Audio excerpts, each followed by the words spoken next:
नमस्कार, बहुत स्वागत है आपका। आप देख रहे हैं ग्रैंड धर्मा सन्मार्ग। नवरात्र शुरू हो चुका है और 17 अक्टूबर से शुरू होकर 25 अक्टूबर को दशहरा है। तो इस बीच आपको जितने भी दिन बचे हुए हैं, आप किसी भी दिन खास चीज़ों को घर में ज़रूर लाइए, क्योंकि ये चीज़ें एक तो माँ लक्ष्मी को बहुत पसंद है, दूसरा घर में बरकत होती है। आश्विन मास के शुक्ल पक्ष की प्रतिपदा तिथि से लेकर माँ के 9 स्वरूपों की पूजा होती है 9 दिनों तक, और नवरात्र का हर दिन माँ दुर्गा के 9 अलग अलग स्वरूपों को समर्पित है। ऐसे में अगर हम ज्योतिष की माने तो इस बार की नवरात्रि में पूरे 58 साल के बाद बहुत ही खूबसूरत सा संयोग बन रहा है। शास्त्रों में वैसे तो बहुत सारे तरीके बताए गए हैं जिनकी आप सहायता से माँ को प्रसन्न कर सकते हैं और जीवन में सुख शांति ऐश्वर्य को प्राप्त भी कर सकते हैं। वर्तमान में जो भी समस्याएं चली आ रही हैं उनका समाधान भी माँ के पास है। तो माता रानी का आशीर्वाद से अपने जीवन को सरल और सुखद बनाने के लिए वो कौन सी चीज़ें जिनसे माता रानी प्रसन्न होंगी और आशीर्वाद बरसाएंगी, आज हम आपसे यही साझा करेंगे। तो आइए शुरू करते हैं। अगर आप माता रानी का आशीर्वाद प्राप्त करना चाहते हैं तो इन 9 दिनों में किसी भी दिन आप अपने घर में कमल का पुष्प ले आइए। आप एक भी ला सकते हैं। वैसे तो अष्टमी और नवमी के जो समय को संधि बेला होता है, वहाँ पर जो संधि पूजा होती है उसमें 108 कमल चढ़ाने का विधान है। ऐसी मान्यता है कि जीवन के ज्ञात अज्ञात बाधाएं तो हटती ही हैं, साथ ही उस समय पूजा करने से आपके जीवन में धन की कमी नहीं होती, शत्रु बाधा से मुक्ति मिलती है। तो माँ को प्रसन्न करने के लिए आप एक भी अगर कमल फूल ले आते हैं, माता रानी को अर्पित करते हैं, तो यकीन मानिए जीवन के हर कष्ट दूर हो जाएंगे। अब मान लेते हैं आपके पास कमल का पुष्प आपको नहीं मिल पा रहा है, तब गुड़हल का पुष्प की माला बनाकर, लाल गुड़हल की पुष्प की माला बनाकर किसी भी दिन माता रानी को जरूर पहनाएं। आप अपने घर में भी पहना सकते हैं। इस नवरात्र के दिनों में आप अपने घर में सोने या चांदी का सिक्का ले आइए और माता रानी के अष्टमी तिथि के दिन आपको अर्पित करना है। याद रखिएगा, अष्टमी तिथि के दिन कटोरी में दूध रखें और उसमें उस सिक्का को डालकर माँ को भोग लगाइएगा। जीवन में धन की कमी कभी नहीं होगी। सिक्के को बाद में पोंछकर अपने पास रख लें और दूध को आप तुलसी में डाल दीजिएगा। दूध थोड़ा ही लीजिएगा, जैसे कि सिक्का डूबा हुआ रहे। आज हम आपको बहुत सारे उपाय बताएंगे जो जीवन के धन की परेशानी से आपको मुक्ति दिलाएगा।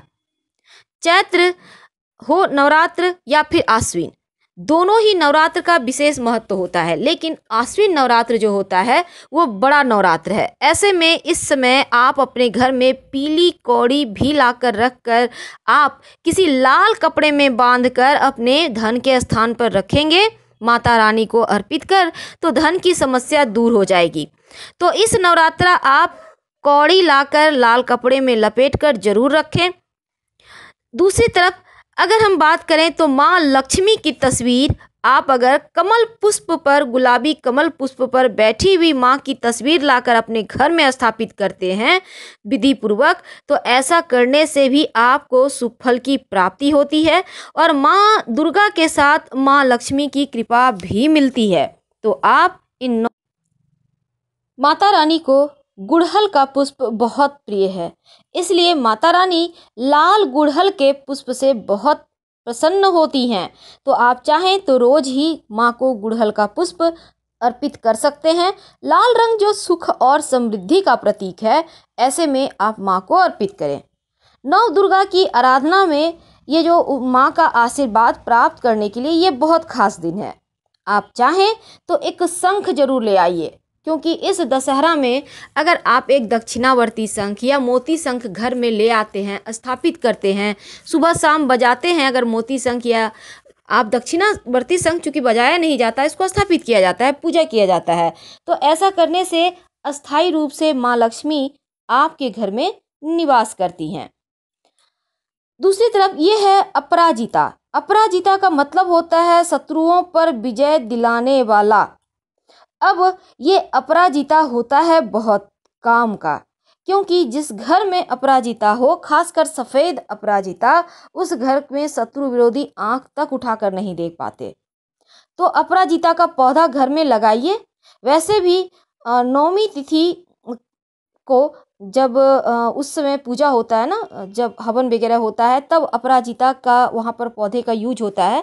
और ये है केले का वृक्ष। ऐसी मान्यता है, अगर नवरात्र के दिनों में आप केला या तुलसी का पौधा घर में लाकर लगाते हैं, अगर आपके घर में है तो अच्छी बात है, नहीं है तो लाकर जरूर लगा लीजिए। ऐसा करने से भी सुख शांति समृद्धि बनी रहती है। धतूरा का जो पौधा होता है, आपको पता होगा, शिव जी को अर्पित किया जाता है। तो धतूरे का जड़ अगर इन नवरात्र के किसी भी दिन थोड़ा सा लेकर आप आते हैं और लाकर उसको धन के स्थान पर रखते हैं माता रानी को अर्पित करने के बाद, तो जीवन में धन कभी नहीं कमता। बहुत सारे उपाय टोटके किए जाते हैं और इसमें जो धतूरा है, इसका पूजा करने का भी विधान है।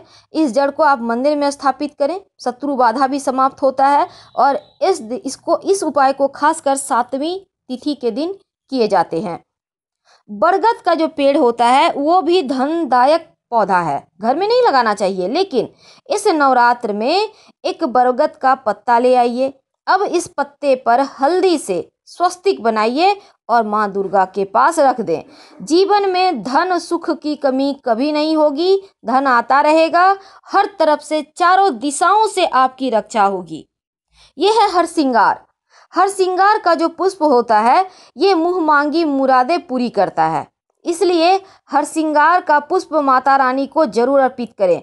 और बाद में माँ को चढ़ाया हुआ पुष्प आप एक लाल कपड़े में थोड़ा सा उसको सुखा लें, फिर छाया में सुखाइएगा या आप धूप में भी सुखा सकते हैं। लाल कपड़े में बांधकर अपने धन के स्थान पर रखिए। ऐसा करने से लक्ष्मी की कृपा आप पर सदा ही बनी रहेगी, बरसती रहेगी और जीवन में धन की कमी कभी नहीं होगी। तो ये छोटे छोटे उपाय, लेकिन माँ दुर्गा के बहुत बड़ा आशीर्वाद आपको दिला सकता है आसानी से। और अंत में एक और उपाय, और वो है नारियल। बिना नारियल का तो ये पूजा ही अधूरा है।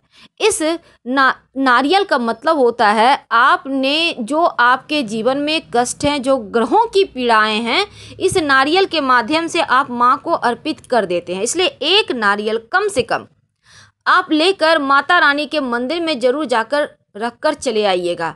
ये आपके जीवन की बाधाओं को समाप्त करेगा, चाहे वो शत्रु बाधा हो, दुर्घटना योग हो, कैसी भी विपत्ति हो।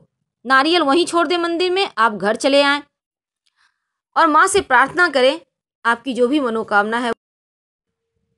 और आपको अभी तो पता ही है, अभी महामारी चल रहा है और महामारी नाश के लिए भी दुर्गा सप्तशती में एक श्लोक आता है और ये श्लोक है, जयंती मंगला काली भद्रकाली कपालिनी दुर्गा क्षमा शिवा धात्री स्वाहा स्वधा नमोस्तुते।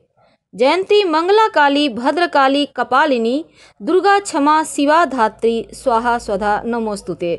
इस मंत्र का जप कीजिए, आप सुरक्षित रहेंगे, आपका स्वास्थ्य अच्छा रहेगा और इस महामारी से मुक्ति भी मिलेगी, क्योंकि माँ है तो सब है। फिलहाल आपसे विदा लेंगे। हर हर महादेव। धन्यवाद।